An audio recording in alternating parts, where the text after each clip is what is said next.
Hello and welcome to Insights, the podcast with your host, Joe Pane. Join me in this deep exploration of our personal journeys from ambition to meaning, where we stop living life fast and start living life deep. This is a journey of waking up and realizing that our lives have never been about us, but about others. True success leaves positive ripple effects on other souls. I believe that success needs to be redefined from our own personal ambitious endeavors to be redefined as the value that we leave and give to others around us. Join me now as we begin this journey to deeper connections, even more fulfillment, some fun, curiosity, life, love, and all good things. Your deeper journey from ambition to meaning starts right now.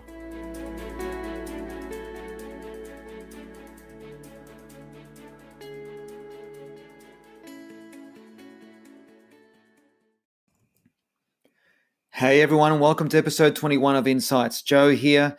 I hope you're all staying safe. I hope you're doing well as you can.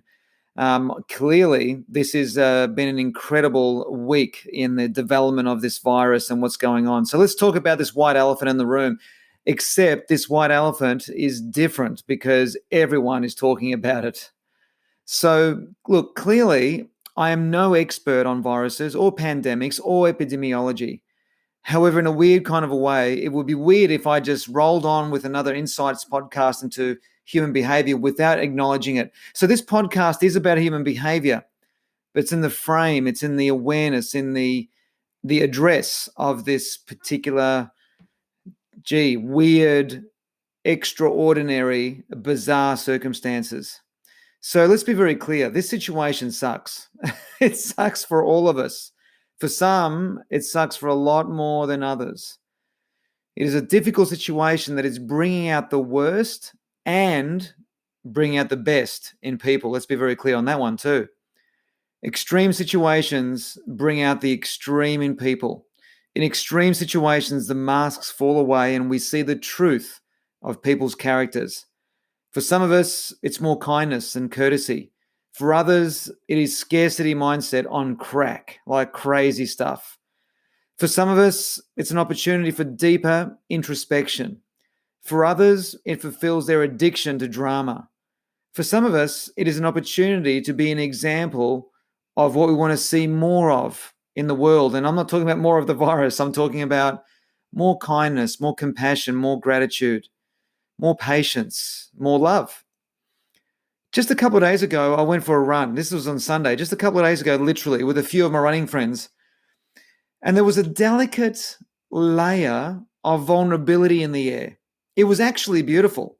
It was a Sunday morning, and we were running around our local river.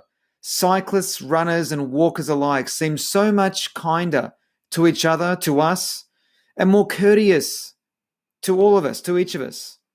People were actually greeting each other good morning and acknowledging the gorgeous morning we were all enjoying. I thought maybe it was just me, but others were commenting about how nice everyone was being. It was a delight. It was beautiful, guys. It was gorgeous. It was like another level of gratitude that we are well, that we can do this, that we are all doing this together, that we are all in this together. In the meantime, there are many who are smothered by the blanket of fear. Personally, look, I've got to tell you, I've felt uncertain. I've felt the vulnerability and a mild fear in the last week or so, that's been creeping in. And I've been noticing that the fear goes up when I check my phone. I've got to tell you, from a pragmatic perspective, if there's any advice worth giving here, is stop checking your phone every 10 minutes. I did that for the first 3 mornings of when this started to happen. And it just destroyed my day emotionally. So now I do the responsible thing. I check the news, but hey, I check it maybe twice a day, 3 times max, just to get the latest updates if there's anything that's going to affect my family or me or my business. Well, my business has been affected. Everything's come to a stop. But that's not the point. The point is, don't waste your time refreshing your phone every 10 minutes, guys. It is the worst thing you could do to your state of mind. Just do it twice a day. Do it at noon, do it at dinner. I don't know, whenever you can. Just don't do it every 10 minutes. I have chosen in this journey, this bizarre journey, I've chosen, and this is going to sound a little bit weird, but I've chosen to become my own student of human behavior, doing my best to observe all the thoughts my ego is throwing onto the screen of my mind. Some of those thoughts are ridiculous. Some are tempted to buy into the fear, especially when I'm checking my phone. That's why I've slowed that right down. And some thoughts are just downright funny. I was told a long time ago that 95% of this journey is awareness. If you've been following any of my work, you will know that how we generate emotions and how we use emotions rests at the core of my emotional fitness work.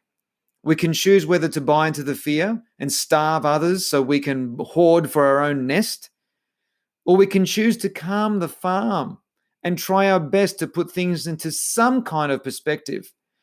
The health of our perspective is inspired by what we make things mean.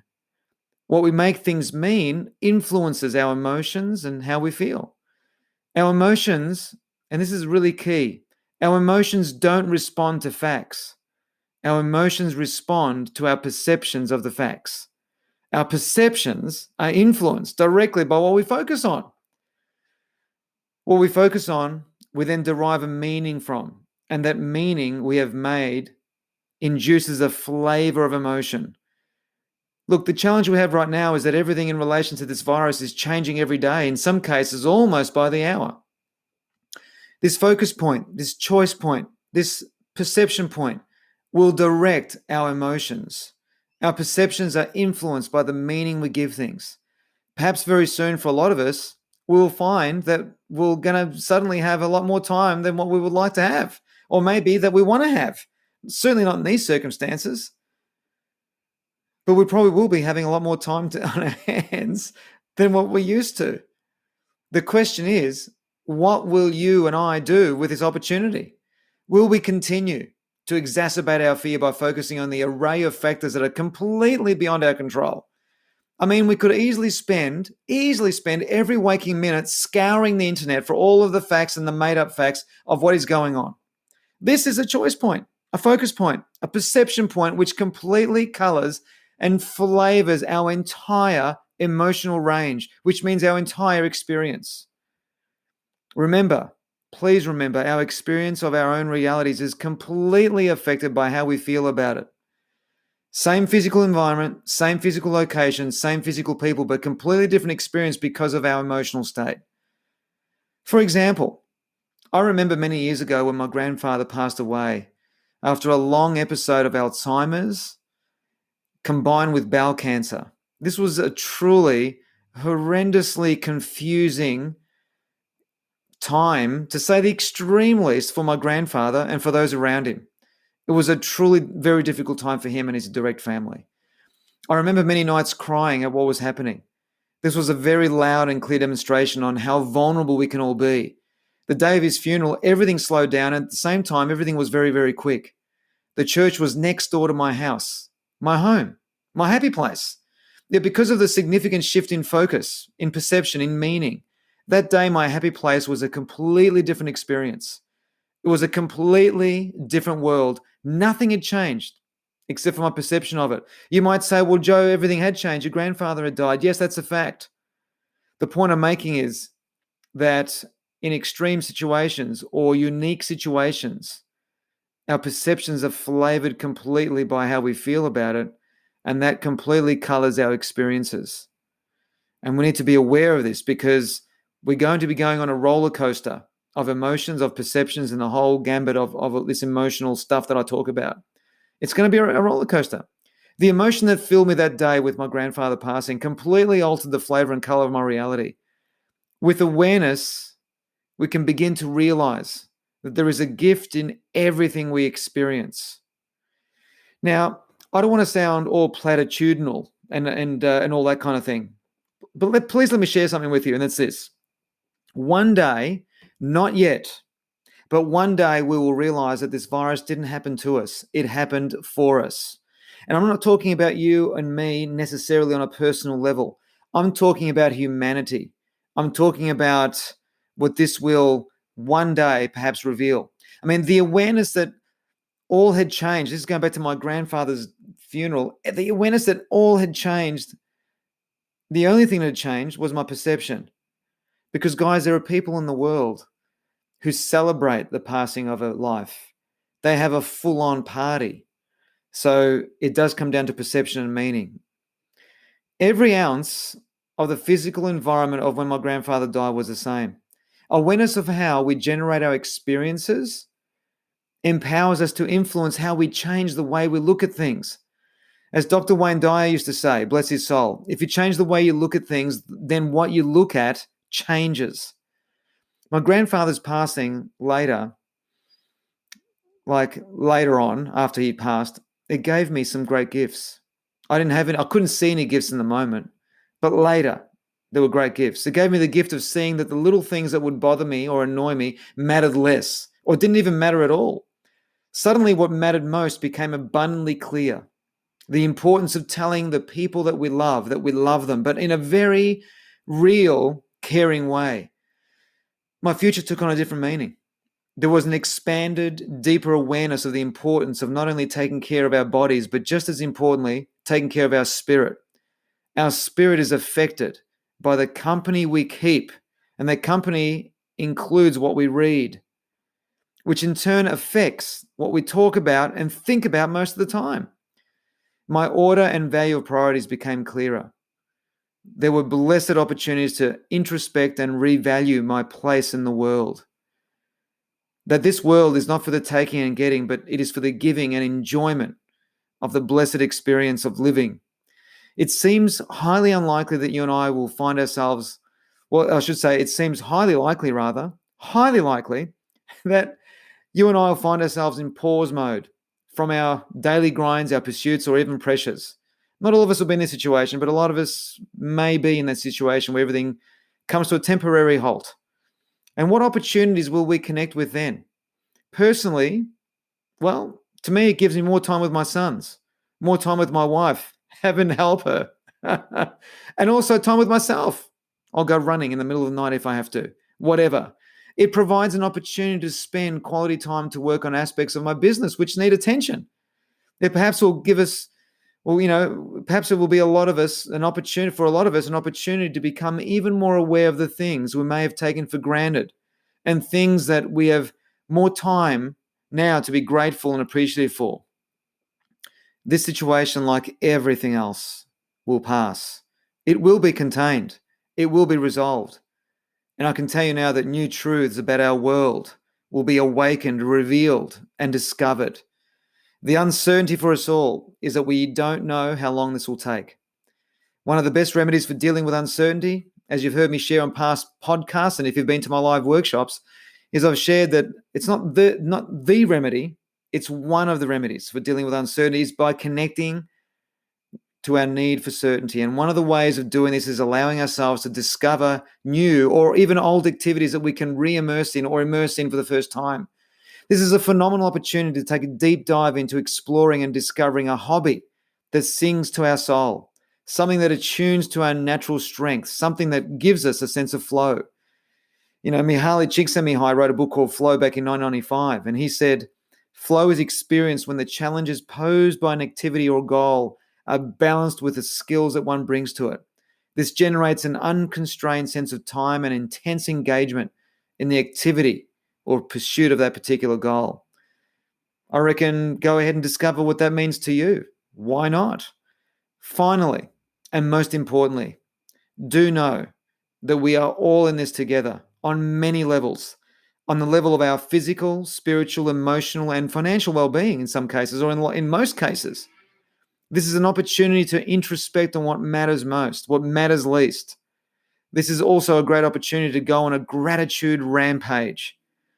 Yes, this is a bad moment. It's a bad situation. It sucks. But this could be a lot worse. All you got to do is ask my late grandfather, who literally fought in the battlefields of World War II, and he saw things that defies imagination. Remember the power of negative visualization that I've covered on these previous episodes before on Insights. Remember the power of negative visualization. There is always someone worse off, and things could always be worse. And yes, things could always be worse, as bad as they are. For now, for most of us, this is a disruption. There is no point wasting energy, effort, and time trying to work out what this will mean, because at this point, we know so little. This is an amazing opportunity for humanity to ooze into more compassion, deeper care, and a kinder way of being with each other. We can choose patience or we can choose worry. Either way, it is a perception, it is a choice, and this flavors every nook and every cranny of our experience. And guys, I hope by sharing this with you, it gives you, if it gives you some peace, something positive. I hope it helps. I hope it adds value. And I thought it was really pertinent, important, and appropriate for me to share an insight and a perspective on the current situation, which of course could be entirely different again when I connect with you again in the next episode of Insights. I really appreciate you listening. I really appreciate your time in taking your time and listening to this particular episode. And guys, hey, love you. Look after those who you care about most and yourself. Look after even the stranger in the street. By what I mean by that is acknowledge them with a smile, with an acknowledgement of existence, that we are all in this together. Let's be kind. Let's be patient. And let's be compassionate. All right. So guys, enjoy your morning, your afternoon, or your evening, wherever you may be. And I'm looking forward very much to reconnecting with you in the next episode in a week's time. And please feel more than welcome, to email me. My email is joe, J-O-E, at joepane, joepane.com.au.